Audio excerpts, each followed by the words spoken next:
तो नमस्कार दोस्तों, कैसे हैं आप लोग? आशा करता हूँ कि आप लोग बढ़िया होंगे और सब कुछ एकदम बढ़िया चल रहा होगा।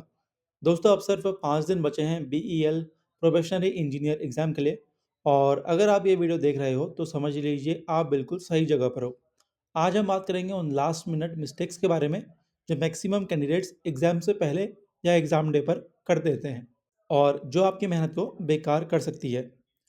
इस वीडियो को एंड तक ज़रूर देखिए क्योंकि यहाँ बताई गई हर एक बात आपके स्कोर और सिलेक्शन दोनों पर डायरेक्ट इम्पैक्ट डालेगी। लेकिन दोस्तों, वीडियो में आगे बढ़ने से पहले अगर आपने चैनल को सब्सक्राइब नहीं किया है और बाकी लोगों को मोटिवेट नहीं कर रहे हो चैनल को सब्सक्राइब करने के लिए, तो ये बहुत गलत बात है क्योंकि आप आने वाली इंपॉर्टेंट नोटिफिकेशंस मिस कर दोगे। ठीक है? तो सब्सक्राइब करना इसलिए ज़रूरी है। दोस्तों, सबसे पहले और सबसे बड़ी गलती होती है इस स्टेज पर आके कोई भी नया टॉपिक स्टार्ट करना। दोस्तों, जब सिर्फ 5 दिन बचे हों तो नया सिलेबस उठाना बिल्कुल सही डिसीजन नहीं होता। इस टाइम पर आपका फोकस सिर्फ और सिर्फ रिवीजन पर होना चाहिए। जो टॉपिक्स आप ऑलरेडी पढ़ चुके हो, उनके शॉर्ट नोट्स, फॉर्मूलाज और कॉन्सेप्ट के थ्रू रिवाइज करो।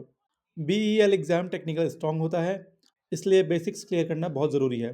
जो आपको आता है उसको और स्ट्रांग बनाओ, जो नहीं आता उसको इस टाइम छोड़ देना ही बेटर होता है। दूसरी मिस्टेक होती है मॉक टेस्ट को इग्नोर करना या फिर ओवर अटेम्प्ट कर देना। कुछ स्टूडेंट्स बिल्कुल मॉक नहीं देते और कुछ लोग दिन भर मॉक ही देते रहते हैं। दोनों ही गलत अप्रोच है। इस टाइम पर दिन में 1 या मैक्सिमम 2 मॉक काफ़ी होते हैं, लेकिन उससे भी ज़्यादा इंपॉर्टेंट होता है मॉक का एनालिसिस। ये देखो कि गलती कहाँ हो रही है, सिली मिस्टेक्स है, कंसेप्ट वीक है और उसके हिसाब से नेक्स्ट दिन का रिवीजन प्लान बनाओ। सिर्फ स्कोर देखना काफ़ी नहीं होता, इंप्रूवमेंट तब होता है जब एनालिसिस स्ट्रांग होता है। तीसरी गलती जो बहुत कॉमन है वो है नेगेटिव मार्किंग को लाइटली लेना। बीईएल प्रोफेशनल इंजीनियर एग्जाम में एक्यूरेसी बहुत इंपॉर्टेंट रोल प्ले करती है, इसलिए हर क्वेश्चन अटेम्प्ट करना ज़रूरी नहीं होता। अगर आपको क्वेश्चन का कंसेप्ट क्लियर नहीं है तो ब्लाइंड गैस बिल्कुल मत लगाओ। लास्ट के दिनों में अपनी एक्यूरेसी इंप्रूव करने पर फोकस करो क्योंकि एक गलत आंसर आपके करेक्ट आंसर का भी फायदा खत्म कर सकता है। चौथी मिस्टेक होती है टाइम मैनेजमेंट पर प्रैक्टिस ना करना। अब कई स्टूडेंट्स पढ़ाई तो कर लेते हैं, लेकिन एग्ज़ाम जैसा प्रेशर फेस करने की प्रैक्टिस नहीं करते। मॉक टेस्ट को बिल्कुल एग्ज़ाम जैसा अटेम्प्ट करो, टाइमर के साथ बिना ब्रेक के। इससे आपको पता चलेगा कौन सा सेक्शन पहले अटेम्प्ट करना है और कौन सा बाद में।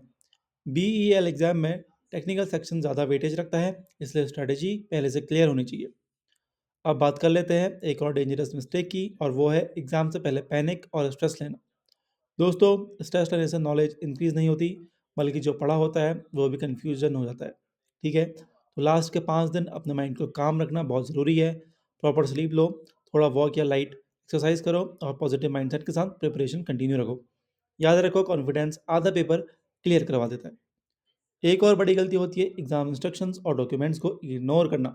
एग्जाम से एक दिन पहले अपना admit card, photo ID proof, exam centre location और रिपोर्टिंग टाइम चेक कर लो। लास्ट मोमेंट पर डॉक्यूमेंट्स ढूंढना या सेंटर लेट पहुंचना पूरे अटेम्प्ट को वेस्ट कर सकता है। इसलिए एग्जाम डे से पहले सब कुछ रेडी रखना बहुत ज़रूरी है। अब लास्ट और सबसे important tip, revision plan simple रखो। इन 5 दिनों में हैवी शेड्यूल मत बनाओ, डेली लिमिटेड टॉपिक्स रिवाइज करो, फॉर्मूलाज देखो, इंपॉर्टेंट क्वेश्चंस रिपीट करो और शॉर्ट नोट्स पर फोकस रखो।